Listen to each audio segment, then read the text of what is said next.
الحمد لله رب العالمين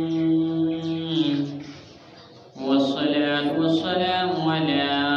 سيد الأنبياء والمرسلين أما بعد فأعوذ بالله من الشيطان الرجيم بسم الله الرحمن الرحيم سارے مل کر پڑھیے الصلاۃ والسلام علیک یا سیدی یا رسول اللہ الصلاۃ والسلام علیک یا سیدی یا حبیب اللہ الصلاۃ والسلام علیک یا سیدی یا نبی اللہ وعلى آلك وأصحابك يا نور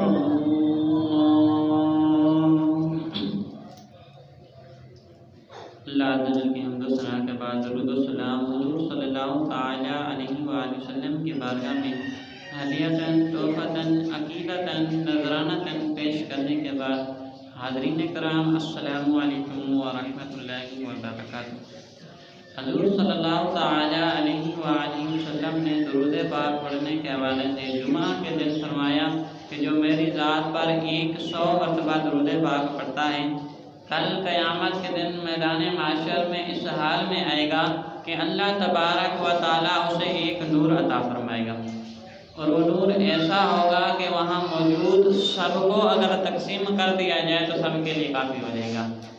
جمعہ کے دن جس نے 100 مرتبہ درود پاک پڑھا، آج بھی جمعہ ہے، اللہ تعالیٰ ہم سب کو توفیق دے کہ حضور کی ذات پر کثرت کے ساتھ درود پاک پڑھ سکیں۔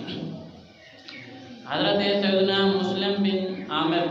رضی اللہ تعالی عنہ فرماتے ہیں کہ ہمارے گھر کے قریب ایک بزرگ آدمی رہا کرتے تھے، بوڑھا تھا، جسے کورکن کہا کرتے تھے، یعنی ہمارے زبان میں کہیں تو قبر کھودنے والا، یعنی وہ ایک ایسا شخص تھا جو قبر کھودائی کا کام کرتا تھا، ان قبریں مارتا تھا۔ جب کسی کا کوئی عزیز، کسی کا کوئی پیارا فوت ہوتا تو وہ اس سے قبر خرید کر اس میں دفنا دیتا۔ حضرت سیدنا مسلم بن عامر رضی اللہ تعالی عنہ فرماتے ہیں کہ میرے دل میں خیال آیا کہ میں اس بابے سے پوچھوں کہ ان کا عرصہ دراز سارا کا سارا زندگی کا حصہ جو ہے قبرستان میں گزرا ہے، کہ میں ان سے کچھ وہاں کی معلومات لوں کہ کبھی انہوں نے کوئی ایسا واقعہ بھی دیکھا اپنی زندگی میں کہ جو اس واقعے نے اس کی دنیا آخرت بدل دی۔ مسلم بن عامر فرماتے ہیں میں اس بابے کے پاس آیا اور پوچھا، بابا جان آپ کو عرصہ دراز وقت گزر گیا ہے، آپ قبرستان میں رہا کرتے ہیں، قبر میں ادھر قبرستان میں آپ قبریں مارتے رہے ہیں، کیا کبھی آپ نے زندگی میں کوئی ایسا واقعہ بھی دیکھا، ایسا وقت آپ پر آیا ہو جو کبھی آپ نے نہ دیکھا ہو، جو عجیب ہو؟ تو وہ بابا کہنے لگا، اے مسلم، ہاں میری زندگی میں ایک ایسا واقعہ آیا تھا جس نے میری آنکھیں کھول دی۔ پہلے میں بھی غفلت میں تھا، وہ بابا کہتا ہے کہ پہلے میں بھی غفلت میں تھا، جب وہ واقعہ میری آنکھوں کے سامنے ہوا تب سے میں نے بھی توبہ کر لی، تب سے میں بھی پل پل رب سے ڈرتا ہوں، اس واقعے نے میری آنکھیں کھول دی۔ بابا کہتا ہے کہ میں معمول کے مطابق قبر کھدائی کرتا تھا کہ روزانہ کم از کم 3 یا 4 قبریں بنا کر رکھتا تھا، یعنی کام ہی اس کا یہی تھا، پیشہ یہی تھا کہ قبرستان میں قبریں لگانا۔ کہتا ہے کہ 4 یا 3 قبریں میں روزانہ بنا کر رکھتا تھا۔ کہتا ہے کہ ایک مرتبہ میں قبریں بنا رہا تھا، 2 قبریں بنا چکا تھا، تیسری بنانے لگا کہ جب وہ قبر آدھی تیار ہو گئی تو مجھے اس قبر سے سیک آنے لگا، ہیٹ آنے لگی، گرمی محسوس ہونے لگی، یہاں تک کہ میں سارا کا سارا پسینوں سے شرابور ہو گیا، باہر آ گیا، تھوڑی دیر باہر بیٹھا، ہوا کھائی، پھر اندر چلا گیا، پھر دوبارہ قبر بنائی، یعنی جیسے کیسے کر کے میں نے 3 قبریں تیار کر لیں۔ کہتا ہے کہ اب میں بیٹھ گیا، انتظار میں تھا کہ کوئی آئے اور میری قبریں خریدے۔ کہتا ہے کہ میں نے دیکھا کہ تھوڑی دیر کے بعد ایک جنازہ آیا، اور اس جنازے میں تعداد صرف 9 آدمی تھے، 4 آدمیوں نے اٹھایا ہوا ہے اور 5 آدمی اس کے پیچھے تھے۔ اب وہ بابا کہتا ہے کہ اس جنازے سے پہلے جب میں نے 3 قبریں بنائی تھیں، میں بیٹھا تھا تو میں نے دیکھا کہ آسمان سے 2 نورانی شکل والے انسان آئے۔ جو میں نے 3 قبریں بنائی